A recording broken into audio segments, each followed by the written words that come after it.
Kumaha ajengan saumpamina lele tapi di pasihan pakan di pasihan parabna ku bangke hayam. Jawabanana tatkala lele atawa lauk naon bae atawa hayawan naon bae rek hayawan darat atanapi hayawan cai di parabanana ku bangke atawa barang najis naon bae tah ku para ulama hukumna diakurkeun jeung jalalah.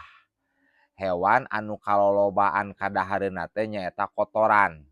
Tatkala matak ngarobah kana daging, hartina aya efek perubahan kana daging sehingga rasa natawa angseuna jadi beda, tah eta hukumna hanya sampai kana derajat makruh, henteu sampai kana derajat haram. Makruhna karohata tanzih, lain karohata tahrim.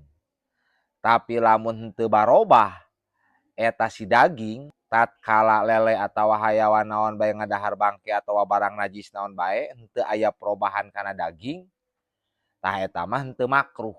Perkawis hukum jalalah sakumaha keterangan dina kitab Majmu' Syarah Muhadzab juz ka-8 halaman ka-30. Di dinya aya ibarah wa yukrahu aklul jalalah, dimakruhkeun ngadahar jalalah. Wahia allati aksaru akliha al-adziroh.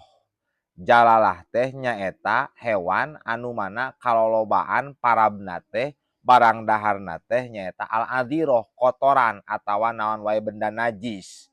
Anu termasuk jalalah teh min nakotin tina onta au bakorotin atawa sapi au syatin atawa domba au dikin atawa hayam jago au dujajatin atawa hayam bikangna.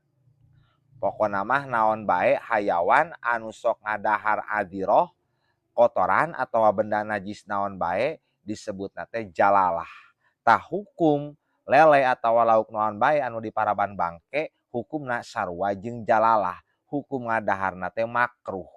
5 rawa Ibnu Abbas radhiyallahu anhuma, karena aya hadis anu diriwayatkeun ti Ibnu Abbas radhiyallahu anhuma anan Nabiya sallallahu alaihi wasallam sanyana bagina Nabi sallallahu alaihi wasallam naha an albanil jalalah, ngalarang meminum cai susu hewan jalalah.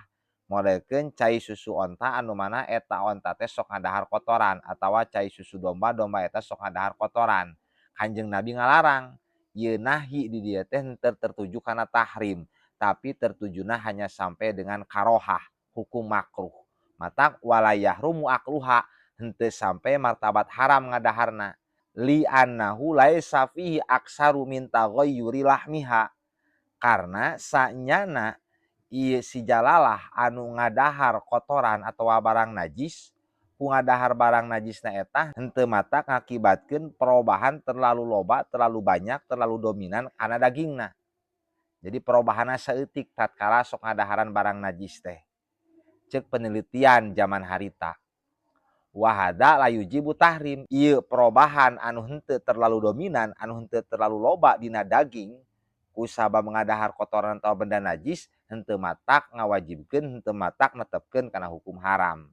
Salajengna fa in at'ama al jalalata ta'aman tahiron, lamun mah jalalah hewan anu sok ngadahar barang najis ayeuna mah ngadahar kadaharan anu suci, modelkeun diberok watoba lahmuha sehingga dagingna teh jadi alus deui, lam yukroh maka jadi teu makruh.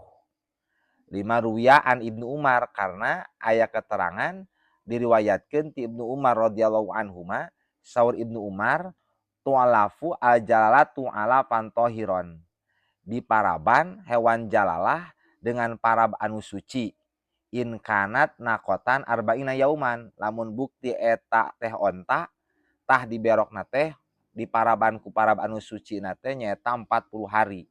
Wa in kanat syatan sab'ata ayamin, lamun mah kabuktian jalalah eta teh adalah domba diberokna teh 7 hari diparaban ku barang anu sucina teh supaya dagingna alus deui.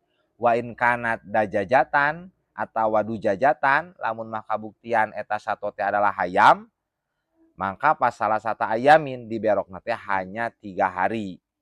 Matak dina keterangan salajengna wa idza taghayyara lahmul jalalah fahuwa makruhun, di mana-mana dagingna jalalah berubah berbeda jeung angseuna daging-daging hewan biasa, lauk anu ngadahar bangke jeung lauk anu teu ngadahar bangke, beda rasana. Tah eta henteu haram. Bahwa makruhun hukumna hanya sekedar makruh bila khilafin kalawan tanpa perbedaan pendapat di kalangan para ulama. Makruhna hanya sampai martabat karohata tanzih.